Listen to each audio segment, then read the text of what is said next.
Assalamualaikum semuanya, balik lagi di Mr. Ice Channel, channel tempat kalian untuk mencari informasi seputaran penerbangan.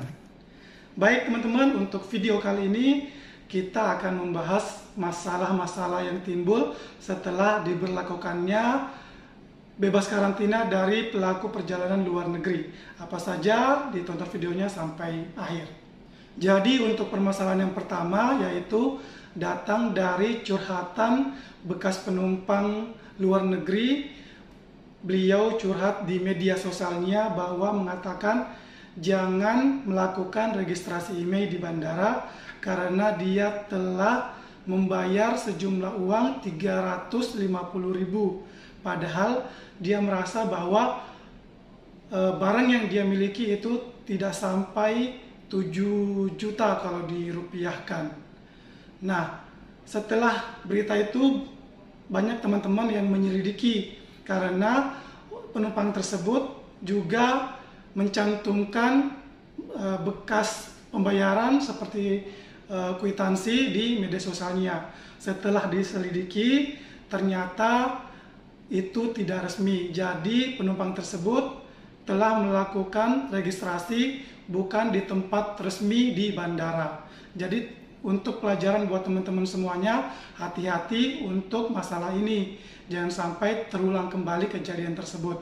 Kalau mau registrasi, registrasilah di tempat yang resmi, di tempat kantor bea cukai yang ada di bandar udara tersebut, tempat kalian mendarat. Kenapa kami selalu menganjurkan di bandar udara? Karena kalau sudah keluar dari bandara, misalkan teman-teman registrasinya di tempat masing-masing, di kabupaten masing-masing, itu untuk pembebasan biaya $500 tidak diberlakukan. Kalau di bandara masih dapat free $500. Makanya teman-teman hati-hati, bukan saya berarti bilang setiap bandara itu pasti ada orang-orang nakal, tapi alangkah baiknya kita selalu berhati-hati setiap melakukan sesuatu. Kita lanjut di permasalahan yang kedua.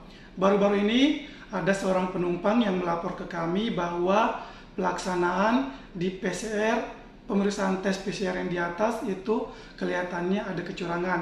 Karena kenapa? Dia sebagai penumpang itu digratiskan PCR. Sedangkan ada yang tua-tua itu disuruh bayar untuk PCR-nya. Tolong diselidiki.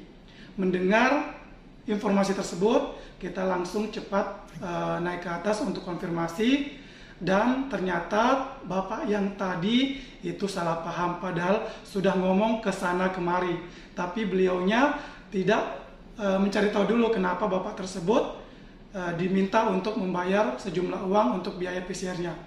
Ternyata setelah kami konfirmasi, bapak tersebut memang warga negara Indonesia, tapi bapak tersebut itu bukan termasuk PMI, bukan termasuk pekerja migran Indonesia seperti aturan yang sudah berlaku, yang dilakukan free untuk pemeriksaan PCR itu hanya pelaku perjalanan luar negeri untuk PMI, sedangkan di luar dari PMI, di luar dari pelajar, di luar dari ASN itu tetap harus membayar untuk biaya tes PCR-nya. Baik, kita lanjut di permasalahan yang ketiga, yakni baru-baru ini di bandara kami ada seorang ibu.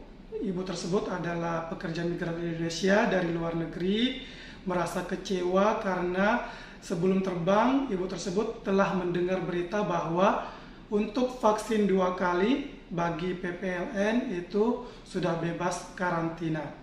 Dan ibu tersebut dengan PD-nya datang ke Indonesia. Begitu sampai di Indonesia, ternyata ibu tersebut tetap harus melakukan karantina selama 5 hari. Kejadiannya kenapa? Setelah dicek, ibu tersebut tidak bisa memperlihatkan bukti bahwa ibu tersebut telah melakukan vaksin 2 kali. Karena menurut pengakuan ibu tersebut, surat-suratnya telah disobek-sobek oleh majikannya, sehingga bukti bahwa ibu tersebut telah vaksin atau belum itu tidak ada. Ya, sesuai aturan, jika teman-teman belum vaksin dan baru vaksin 1 kali, itu teman-teman harus tetap menjalani karantina selama 5 hari.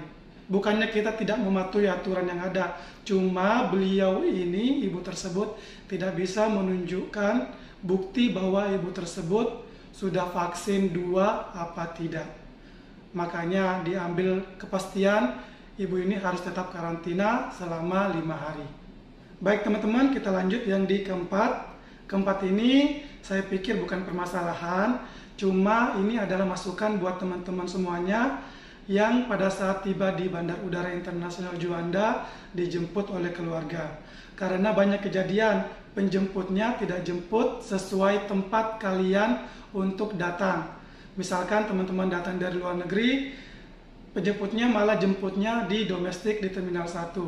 Jadi perlu diketahui teman-teman, Bandara Juanda itu ada 2 terminal, yakni Terminal 1 untuk domestik dan Terminal 2 untuk internasional. Kedua terminal ini berpisah dan jaraknya cukup jauh. Jadi perlu teman-teman beritahu ke keluarga di mana tempat kalian landing.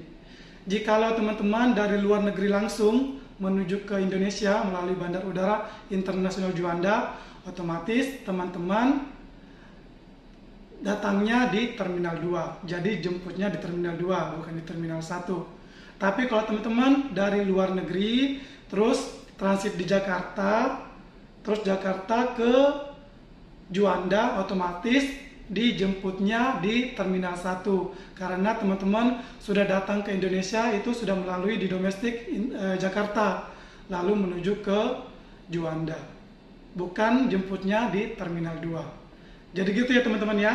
Untuk domestik di Terminal 1 dan untuk internasional di Terminal 2. Baik, itu saja video kali ini. Terima kasih sudah menonton. Jangan lupa share, like, komen, dan paling penting di subscribe, nyalakan lonceng notifikasinya biar tidak ketinggalan video penting selanjutnya. Saya akhiri, wassalamualaikum warahmatullahi wabarakatuh. Salam sehat.